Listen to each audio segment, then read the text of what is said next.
In today's lesson, we are going to be continuing our study of probability, and in particular, we're going to start looking at what are known as counting techniques.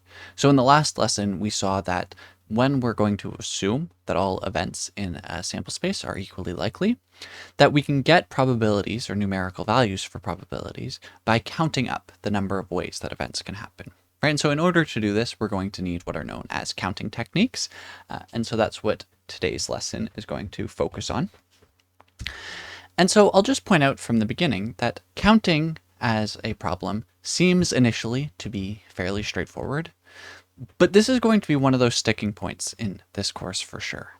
There can become quite challenging counting problems, and because we need to be able to count up the ways that events can occur in order to assign probabilities to it, and because we need probability to think about statistics, having a mastery of counting is quite important, but it can also be quite challenging. And so I'd suggest that beyond just trying to follow along with today's lesson, that you take a peek at some of the example problems, you ask questions if you need the help on them, because this certainly can be a topic that becomes a sticking point in this course.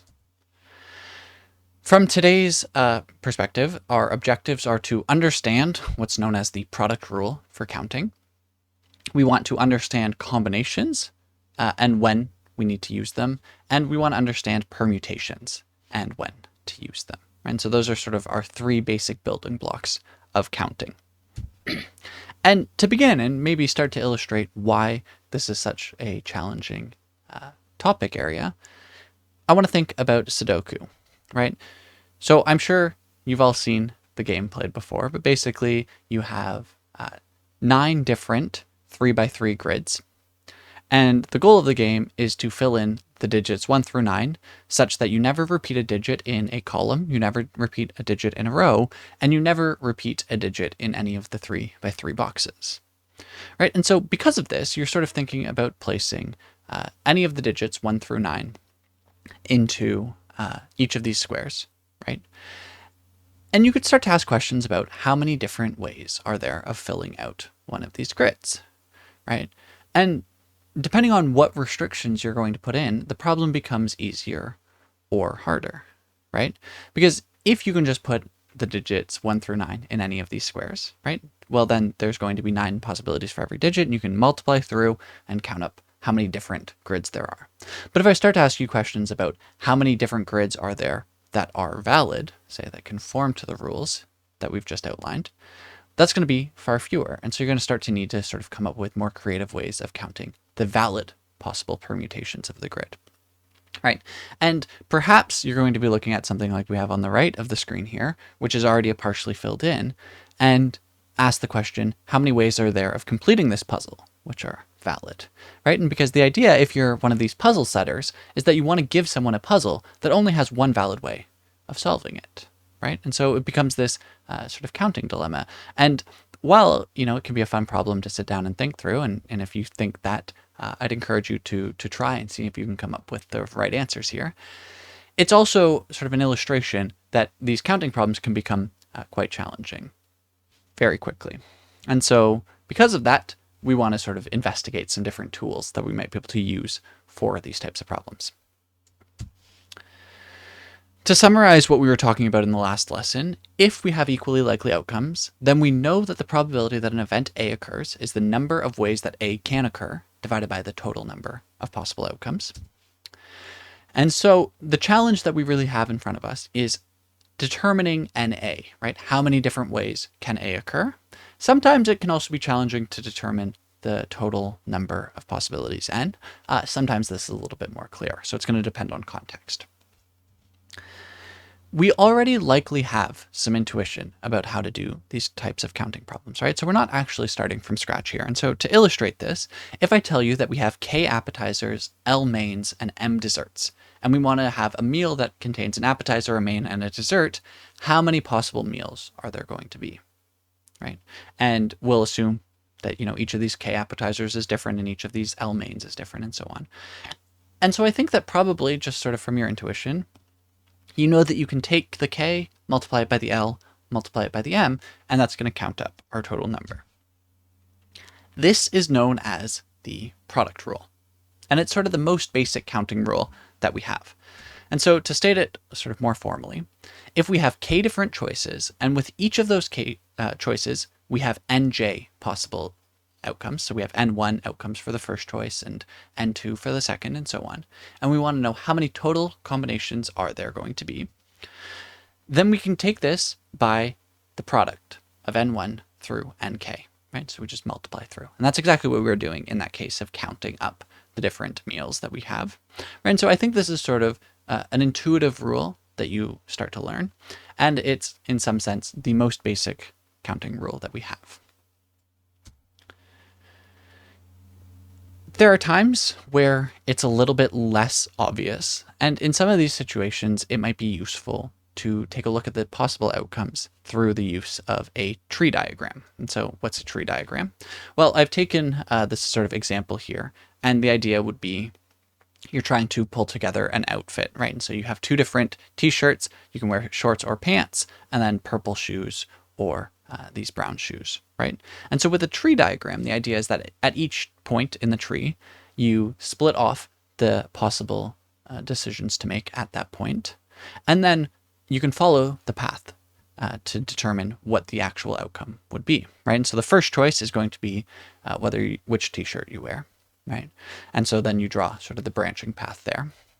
Then at the next choice, it's going to be pants or shorts. And so for each of the possible first choices you can make, you could have pants or shorts, right? And then the final choice being the shoes, again, you're following for any of the possible combinations thus far, right? And so you could see that because of this, we're going to end up with 8 possibilities. Each of them is going to be a line down at the very end there. But you can also start to see, in how many of these different cases did you have, say, brown shoes and shorts, right? And so then you could sort of count through how could you get brown shoes and shorts, right? And so tree diagrams can be quite useful for displaying up the total count here.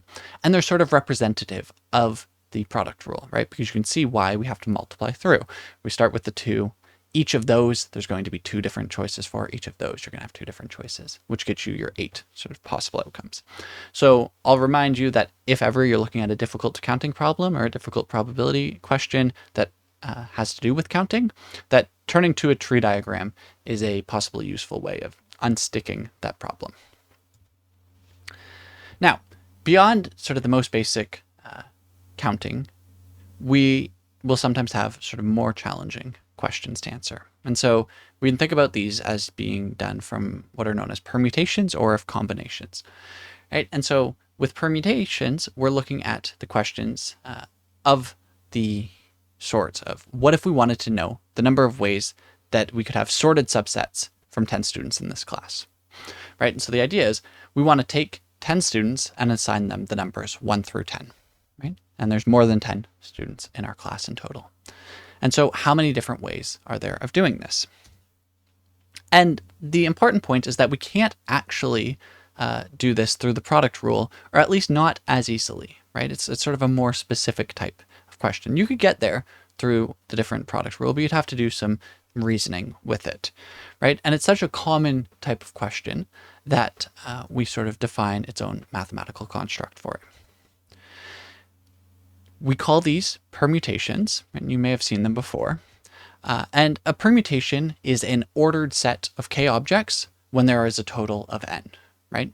And so we're thinking ordering matters, we want permutations, right? And that's going to be sort of the key link that we want to associate here. So I want to take k objects out of a total of n of them and create an ordered list of those things. 10 students from the class, order them 1 through 10. Now, with sort of mathematical notation, we take a permutation to be p sub k comma n, right? So we say the permutation of k from n, and we get it by this ratio of factorials here, right? So if we take n factorial, divide that by n minus k factorial. Okay, and so remember a factorial is the product starting at n and multiplying all the way down to 1. And so if you think about this, this sort of is going to give us a product starting at n and going until sort of n minus k plus 1. Now, we could actually answer this question. Assume that there are 30 students in this class, right? And so to answer that first question, how many ways can we have sorted subsets of 10 students, well, that's going to be 30 factorial divided by 30 minus 10, so 20 factorial. And you can see that there's some huge number of different ways of making lineups of 10 students from this, right? So turns out that the permutation of 10 from 30 is this really large number, okay? But what if we didn't care about ordering those students? Instead, we just wanted to know how can we take 10 or groups of 10 students, right? So we want to form, say, different groups, and we want to know how many possible groups are there. Again, this is not a question that we can answer directly from the product rule, and it's not a question that we can answer with permutations, because here we're saying we don't care about different orderings, right? If you get the same 10 students, it doesn't matter who was drawn first and who was drawn 10th. That's the same group of 10 students. In this case, we're talking about combinations, right? So with combinations, we're thinking of unordered sets, right? So again, if you have an unordered set of k objects, total of n of them, it's a combination. If you have an ordered set of k objects from n of them, that's a permutation. Now, mathematically, we can think about writing a combination with a c subscript k and n, or the far more common notation that you're going to see is this n choose k notation, right? So it sort of looks like you're writing it out as a fraction, but there's no dividing bar. N is the total, k is the number you're choosing, and I would read this as n choose k.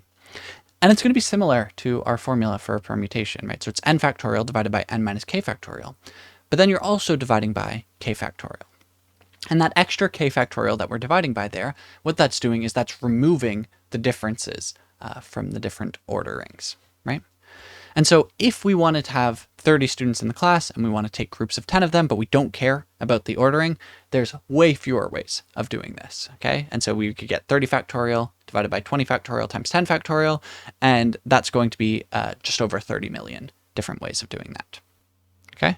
Which is still obviously a very large number of groups of 10 students, but obviously far fewer than there were when we were caring about the different orderings of 10 of them, okay? We can also think about relating combinations and permutations. So if you think about first selecting 10 students and then ordering those 10 students that you've selected after the fact, this is sort of a two-stage process here, right? So we know that there are 30 choose 10 different ways of selecting those 10 students. And once you have those 10 students, you could use the product rule to order them, right? So if you want to sort of, how many choices do you have for the first stage? Well, there's going to be 10 choices for the first seat, 9 for the second, 8 for the third, and so on.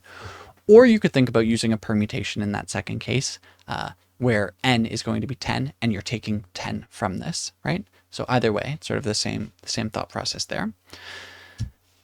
But, we could also derive that directly from the product rule. And as a result, you get that there are going to be 10 factorial ways of ordering 10 students. And so the idea is that if you take 30, choose 10, multiply that by 10 factorial, you get the same thing as we got for the permutations. And of course, if you look at the formulas, those k factorials are going to cancel out with each other. So if you want to order k objects, you can just use k factorial. That's still a permutation.